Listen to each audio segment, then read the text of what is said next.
मैं इस समाज की हकीकत को ना जड़ से जानता हूं। जिस दिन दलाली करनी होगी बोल के कर लूंगा। मैं गंगा में डूबने नहीं जाऊंगा। मैं बोल के करूंगा कि मैं फॉर्च्यूनर लाया हूं, इतना बड़ा करता हूं उसकी दलाली। मैं चाहता हूं कि अब पत्रकारों को ऑफिशियली रिकॉग्नाइज कर देना चाहिए कि ये इस पार्टी के पत्रकार हैं, ताकि वो दुविधा खत्म हो जाए। हैरान हूं उस एंकर की क्षमता पे भी और उन 4 प्रवक्ताओं के भी कि इतनी जल्दी से ये भारत के सभी विषयों पर कैसे बोल लेते हैं। पत्रकारिता का काम बंद हो जाएगा तो साबुन का विज्ञापन कर लेंगे, फिर क्या कर सकते हैं। इतने सारे संत लोग साबुन बनाने लगे हैं तो किस दिन पत्रकार का भी साबुन ना लो भाई। हमेशा पूछता हूं कि मैं अभी सवाल को क्यों ढोता रहूंगा कि पत्रकारिता की जिम्मेदारी और उसके सवाल का जवाब पत्रकार दे। आप दीजिए, आप खरीदते हैं अखबार, आप दीजिए ना कि आप किस टाइप के दर्शक हैं, किस टाइप के पाठक हैं। मुझे इस्तीफा दे के हीरो नहीं बनना है। कहां कहां तक देते रहेंगे इस्तीफा। आपकी भी जिम्मेदारी है कि आप मेरी रक्षा तो कीजिए। आप वही अखबार खरीदे जा रहे हैं, वही टेलीविजन चैनल देखे जा रहे हैं, कहीं कुछ आप बदलने के लिए तैयार नहीं है और हम इस भ्रम में बागी हुए जा रहे हैं कि हम आपको बदल रहे हैं। कोई भी टेलीविजन खोलिए वही आदमी है। मैं समझता हूं, मैं हैरान हूं उस एंकर की क्षमता पे भी और उन 4 प्रवक्ताओं के भी कि इतनी जल्दी से ये भारत के सभी विषयों पर कैसे बोल लेते हैं और कैसे अंतिम सवाल पूछ लेते हैं। तो ये मैं बदल नहीं सकता, क्योंकि गमे रोजगार की एक नियति है, वो आपके पास भी, वो मेरे पास भी, मैं कर रहा हूं। लेकिन मैं आपको बता दे रहा हूं कि मैं बहुत श्रद्धा की नजर से नहीं देखता कि आप टीवी देखते हैं। मैं यही पूछता हूं कि ये कौन लोग हैं जो टीवी देख रहे हैं और क्यों देख रहे हैं। मेरा तो एक कारण है कि मेरा तो रोजगार है। आपका क्या कारण है मुझे ये समझ में नहीं आया और इस बात से मैं पागल हुए जा रहा हूं।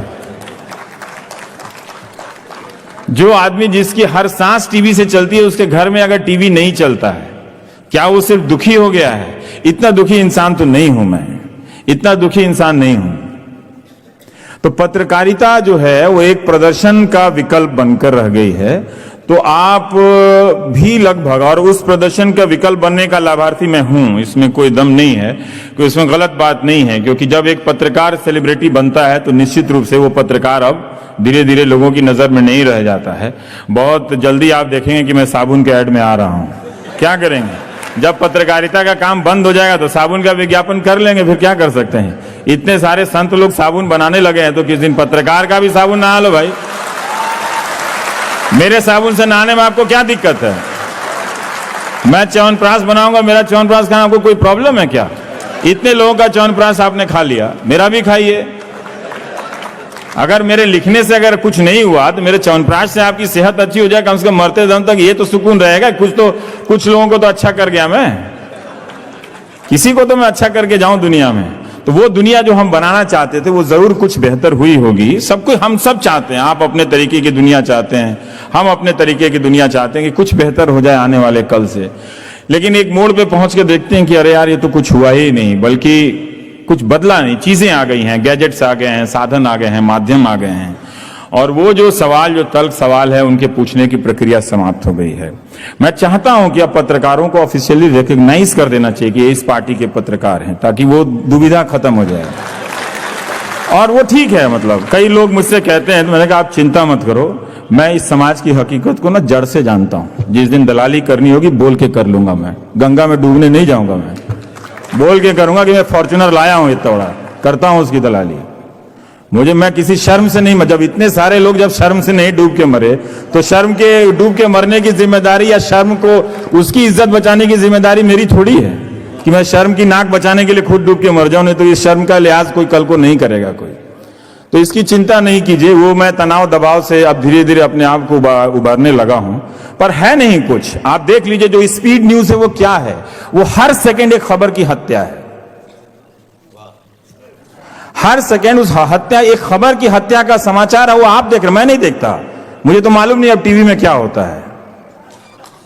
आप जानते होंगे क्या होता है, मैंने सुना है लोग इस तरह की बातें करते, मैं तो देखता नहीं टीवी।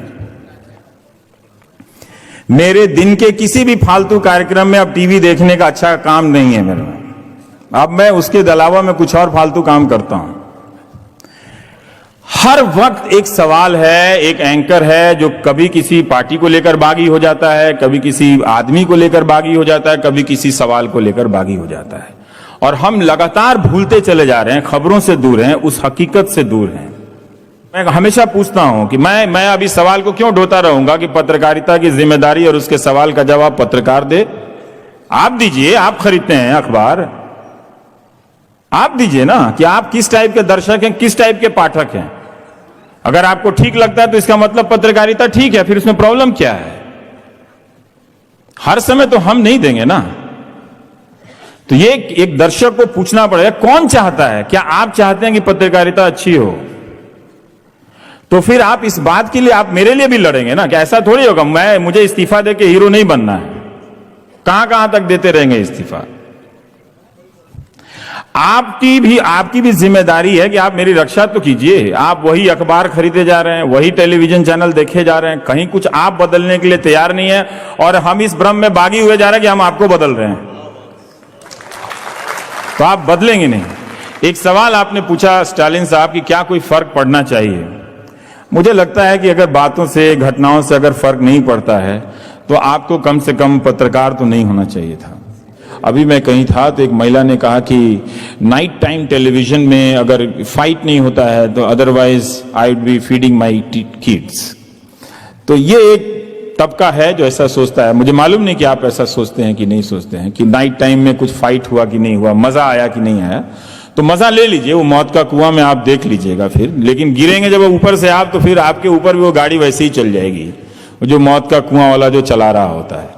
तो एक दर्शक के नाते और एक पाठक के नाते अपनी जवाबदेही को समझिए। हम तो नहीं समझ रहे हैं और हमारा जो पेशा उसका कुछ होना जाना है नहीं, वो वैसे ही चलेगा। उसमें कुछ कुछ विकल्प बनते रहेंगे, नदियां, झील और तालाब इस तरह का निर्माण होता रहेगा और लोग आएंगे, पत्रकारिता करेंगे जरूर, लेकिन जो बड़े प्लेटफॉर्म है वो वैसे ही चलेंगे। बीच में कभी कभी वो इंसाफ की लड़ाई लड़ लेंगे और इससे उनकी विश्वसनीयता बहाल हो जाएगी और फिर वैसे चलेगा। आज न्यूज रूम में पार्टियों को लेकर रिपोर्टरों में झगड़ा होने लगा है। बाहर जाइए तो रिपोर्टर एक दूसरे से बात नहीं करता है। वो कहता है वो उसका सपोर्टर है, वो उसका सपोर्टर है, उससे बात मत करो। ये बहुत ही दुखद स्थिति है। इससे ना काम करने वाली ये जो पार्टियां हैं, या तो एक ऐसा स्वर्ग रचकर हमें दे देती कि हमें पत्रकारिता की जरूरत ही नहीं पड़ती फिर। तो ये चीजें हो रही हैं। इस चीज को कोई दूर कर सकता है? मुझे नहीं लगता है कि अब ये दूर होने वाला है, क्योंकि ये बहुत बातें गहरी बैठ गई हैं। तो दुखद है, क्या किया जा सकता है। पर यह है, ये आपको पता होना चाहिए कि किसी को जलाने और किसी को दुखाने के लिए खबर लिखी जा रही है, उस खबर की खोज नहीं हो रही है कि क्या करना है। और ये चाहे इसके जो भी कारण हो, मैं कारण से नहीं जानता, पर नियत नहीं है उसका क्या कीजिए। मुझे इसका ज्यादा दुख है, नियत नहीं है, किसी को अफसोस नहीं है, किसी रिपोर्टर को इस बात का दुख नहीं है कि वो दिन भर ऑफिस में बैठा हुआ है और वो कहीं जा नहीं रहा है, वो कहीं बेहतर रिपोर्टर नहीं बन रहा। किसी को किसी बात का दुख नहीं है, ये बात आप जान जाइएगा। कि अगर आप सोच रहे हो कि बहुत जवाबदेही से मीडिया चल रहा है तो आप देखते रहिएगा। मैं तो देखता नहीं, तो मुझे मालूम नहीं।